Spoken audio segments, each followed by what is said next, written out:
Arcelor Mittal steel plant కూడా ఈ రోజు ఉత్తరాంధ్రకి కూటమి ప్రభుత్వం తీసుకొస్తుంది. మనందరి లక్ష్యం ఒకటే, 20 లక్షల ఉద్యోగాలు కల్పించాలని. నేను యువగలం పాదయాత్ర చేసినప్పుడు గంగాధర్ నెల్లూరు నియోజకవర్గంలో మోహన అని ఒక తల్లిని నేను కలిసా. ఆ తల్లి రోడ్డు పక్కన కూర్చుని బజ్జీలు వేస్తుంది. 30 సంవత్సరాలుగా అక్కడ బజ్జీలు వేస్తుంది. అప్పుడు ఆ తల్లిని అడిగా, ప్రభుత్వం నుంచి మీరు ఏం ఆశిస్తున్నారని. అప్పుడు నాకు ఒకటే చెప్పింది ఆ తల్లి, గత 30 సంవత్సరాలుగా ఇక్కడ కూర్చుని బజ్జీలు వేస్తున్నా, నాకు ఇద్దరు పిల్లలు ఉన్నారు, బాగా చదివించాను, వాళ్ళిద్దరికీ ఉద్యోగాలు కల్పించు, అది నాకు చాలు అని చెప్పింది మోహన. ఆ రోజు నుంచే నేను నిర్ణయం తీసుకున్నా, కూటమి ప్రభుత్వం 5 సంవత్సరాలు 20 లక్షల ఉద్యోగాలు కల్పించాలని. మన ముఖ్యమంత్రి గారు కానివ్వండి, ఇండస్ట్రీస్ మినిస్టర్ గారు కానివ్వండి, ఎస్ఎంఈ మినిస్టర్ గారు కానివ్వండి, లేదంటే మీ లోకేష్ కానివ్వండి, డావోస్ కానీ, అమెరికా కానీ, సౌత్ కొరియా కానీ తిరగని దేశాలు లేవు. అహర్నిశలు కష్టపడుతున్నాం. తద్వారా 17 నెలల్లో 20 లక్షల కోట్ల పెట్టుబడి, దాని ద్వారా 16 లక్షల మందికి ఉద్యోగాలు కల్పించడం ఒప్పందాలు కుదిరించుకున్నాం. అవన్నీ వచ్చే 3 నెలల్లో గ్రౌండ్ చేసే బాధ్యత కూడా కూటమి ప్రభుత్వం తీసుకుంటుంది. ఇక్కడున్న మనందరం ఒకటి గుర్తుపెట్టుకోవాలి, ప్రభుత్వం కొనసాగింపు అనేది చాలా చాలా అవసరం. గుజరాత్ని తీసుకోండి, ఒరిస్సాని తీసుకోండి, అక్కడ వరుసగా ఒకే ప్రభుత్వం వచ్చింది కనుకనే అద్భుతంగా అభివృద్ధి చెందారు. పెట్టుబడులు పెద్ద ఎత్తున వచ్చినాయి, ఆ రాష్ట్రాలు పెద్ద ఎత్తున అభివృద్ధి చెందినాయి. పవన్ అన్న పదే చెప్తున్నారు, 5 కాదు 10 కాదు 15 సంవత్సరాలు ఈ కూటమి అధికారంలో ఉంటాం ఖాయం, కలిసికట్టుగా పనిచేస్తాం. ఆంధ్రులందరూ గర్వపడే విధంగా మేము ముందరికెళ్తామని ఈ సభాముఖంగా మీ అందరు తెలుపుతున్నా. విడాకులుండవు, మిస్ ఫైర్లుండవు, క్రాస్ ఫైర్లుండవు. ఈ ఎన్డీఏ కూటమి అనేది రాబోయే 10 సంవత్సరాలు ఆంధ్ర రాష్ట్రాన్ని ముందలు తీసుకెళ్తుందని ఈ సభాముఖంగా మీ అందరికీ తెలుపుతున్నాం. ఇంకా కళల రెక్కల్లో పేరుతో వచ్చే సంవత్సరం నుంచి అమెరికాలో చదువుకోవాలనుకున్న వారిని ఆదుకోవాలని కూటమి ప్రభుత్వం ఇప్పటికీ నిర్ణయం తీసుకుంది. మన సంస్కృతి సాంప్రదాయాలు కాపాడుకుంటూ మీకు అండగా నిలబడుతుంది ఏపీ ఎన్ఆర్టీ. అంతేకాదు, విదేశాల్లో ఉన్న తెలుగు వాళ్ళకి ఏ కష్టం వచ్చినా ఎన్ఆర్టీ ఉంటుంది, మీకు అండగా నిలబడుతుందని ఈ సభాముఖంగా మీ అందరికీ నేను తెలియజేస్తున్నా.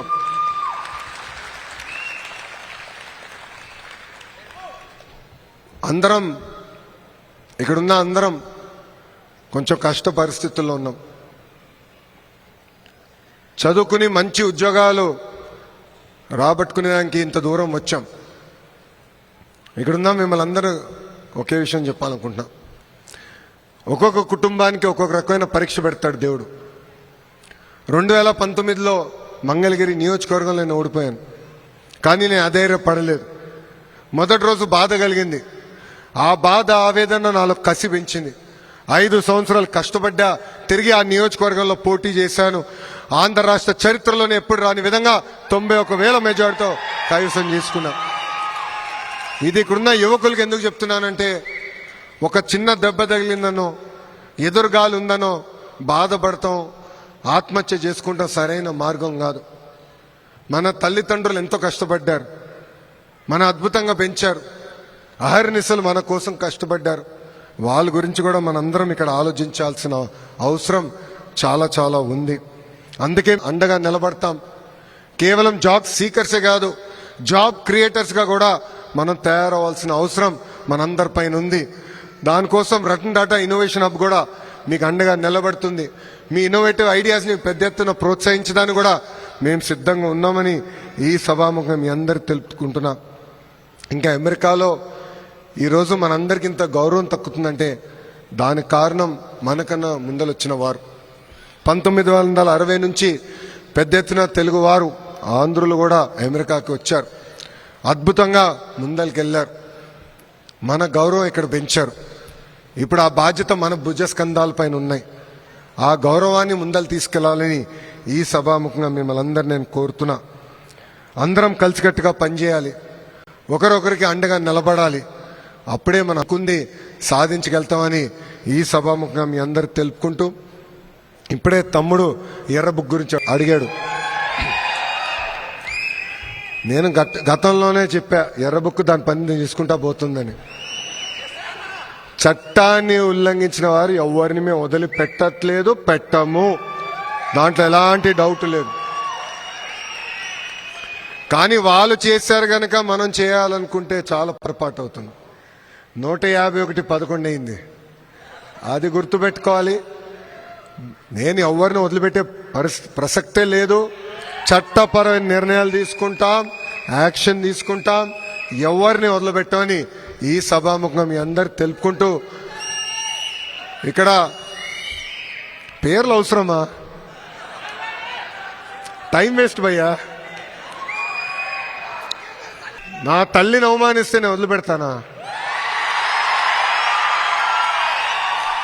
మీ తల్లిని అవమానించినా నేను వదిలిపెట్టాను. ఎందుకంటే తల్లి బాధ ఆవేదన చూసిన వాడిని. మా అమ్మ ఏనాడు రాజకీయాల్లోకి రాలేదు.